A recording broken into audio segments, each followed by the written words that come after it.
I showed you last week some of what Tony Abbott was saying in Taiwan, sticking up for freedom, sticking up for Taiwan, sticking up for democracy and Australia in the face of the belligerence of China. If you missed it, here's some of what the former Prime Minister had to say in that speech. Now, a fortnight back, Professor Victor Gao, a senior Beijing foreign policy analyst and former translator for Chairman Deng, directly threatened Australians. Do you want to be a target for a possible nuclear war, he said, in response to our decision to acquire nuclear-powered but not armed submarines. So if the drums of war can be heard in our region, as an official of ours has noted, it's not Australia that's beating them. Well, as expected, the Chinese have hit back with more of their wolf warrior diplomacy, or more to the point, very undiplomatic rhetoric, targeting Abbott and Australia. The English language Communist Chinese mouthpiece, the Global Times, said, "Abbott is so vicious, I just do not know if the people of Taiwan who listened to his speech are stupid enough to get blood boiled by his words," the Global Times said. It went on, "I think rational Taiwan people would tell him it is better for you Australians prepare to fight. Australia can deploy most of its warships around the Chinese mainland and give young Australian soldiers a worthy death defending democracy." So more threats from our major trading partner, more threats from a country that's supposed to be our friend, just because a former Prime Minister defends the right of the Taiwanese to continue to live freely and democratically. Let's bring in Senator James Paterson now from Victoria. He heads up Parliament's Joint Committee on Security and Intelligence. Thanks for joining us again, James. Your thoughts firstly on that response indirectly from China? Well, Chris, I try to make a habit as much as possible not commenting on the Global Times, because sometimes it is their objective to get us to comment on them. They are an English language propaganda piece which is designed to influence the terms of our political debate. But there were equally strong comments made by the Chinese embassy here in Australia in response to Tony Abbott's speech, calling him, among other things, a failed politician.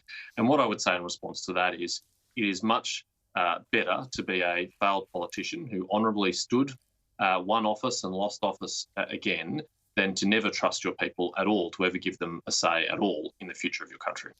Tony Abbott said in his speech that the reason he didn't go to Taiwan and speak to this group a couple of years ago was because he feared it might be a poke in the face of China, it might be misread. Has he unreasonably provoked them this time?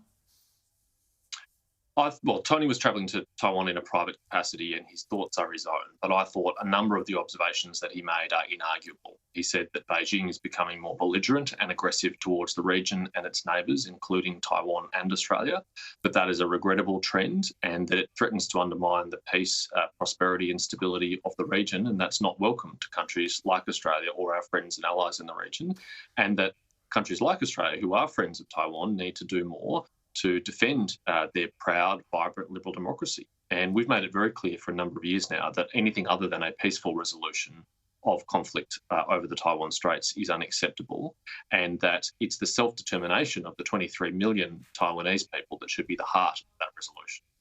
Now, just while we're on China, can you tell me whether an Australian decision to target net zero greenhouse gas emissions by 2050, whether that will weaken our economy, in fact, and help China strengthen its economy? What I can assure you, Chris, is that the Morrison government will do nothing which weakens our economy relative to China or any other economy in the world, because what we are about is delivering a stronger and more prosperous economy.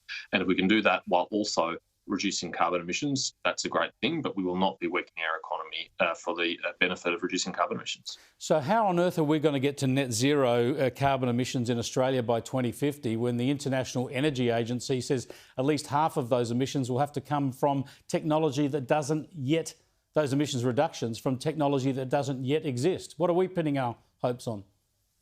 Well, Chris, you won't have to wait much longer for more detail on this from the government. It's been well foreshadowed in the media that the Prime Minister will have more to say about this before Glasgow. But one of the reasons I'm fundamentally optimistic is that the rate of technology take-up of low emissions that has happened in this country without incentives, without a carbon tax, without an emissions trading scheme, without the heavy hand of government, has been nothing short of phenomenal.